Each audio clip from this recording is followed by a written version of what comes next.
नागपुर से सांसद और लोकसभा चुनाव में बीजेपी उम्मीदवार नितिन गडकरी की हार की भविष्यवाणी हो रही है।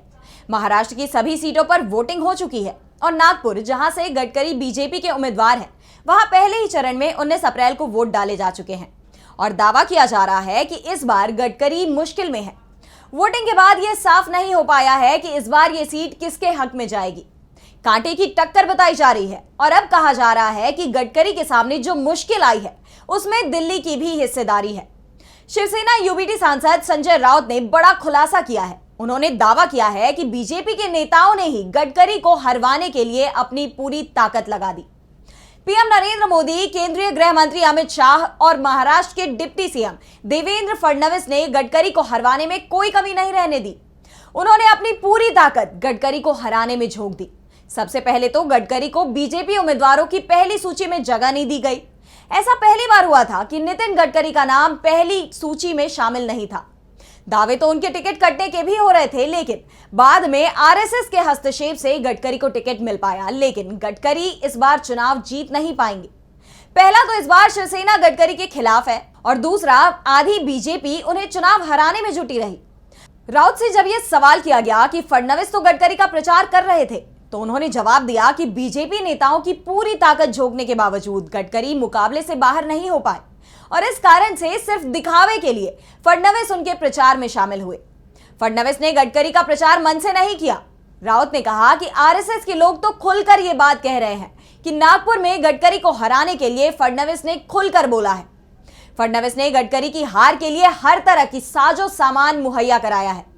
दरअसल नागपुर सीट आरएसएस के लिए प्रतिष्ठा का सवाल बनी हुई है, क्योंकि आरएसएस का मुख्यालय नागपुर में ही है और संघ नहीं चाहता कि उसे यहां से हार मिले। सबसे बड़ी बात तो यह कि गडकरी को टिकट भी संघ के ही दबाव में बीजेपी हाईकमान ने दिया है। ऐसे में संघ ने जरूर इस सीट पर अपनी पूरी ताकत लगाई थी। अपने सभी संगठनों को नागपुर सीट पर प्रचार में झोंक दिया था, लेकिन बीजेपी के अधिकांश नेता गडकरी को हराने में जुटे रहे। इस सीट पर कांग्रेस से विकास ठाकरे उम्मीदवार है और दावा किया जा रहा है कि कांटे के मुकाबले में वो बाजी मारते दिखाई दे रहे हैं। ठाकरे को इंडिया गठबंधन के साथ ही बीजेपी के बड़े गुट का समर्थन भी मिला था।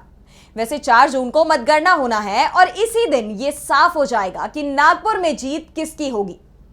राउत का दावा है कि अगर नागपुर में गडकरी जीतते हैं तो इसे मोदी और शाह की हार मानी जाएगी और अगर गडकरी को हार मिलती है तो फिर उनका राजनीतिक करियर पूरी तरह से समाप्त कर दिया जाएगा। वैसे भी मोदी सरकार केंद्र में बनने के बाद से बीजेपी के अंदर गडकरी के कद को लगातार छोटा किया गया है। महाराष्ट्र में जब बीजेपी की सरकार बनी तो सीनियर होने के बावजूद बीजेपी ने गडकरी की जगह फडणवीस को कुर्सी दे दी।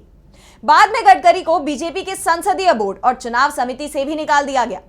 गडकरी को मिले अधिकांश मंत्रालय भी छीन लिए गए थे और इस बार तो बीजेपी ने उन्हें हराने की साजिश तक रची है।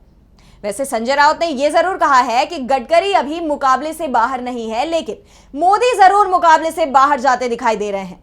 उनके हाथ से केंद्र की सत्ता जाना तय हो गया है। राउत ने दावा किया कि 4 जून को काउंटिंग के बाद पीएम मोदी पूर्व पीएम हो जाएंगे, क्योंकि इस बार मतदाता ने सरकार बदलने का मन बना लिया है।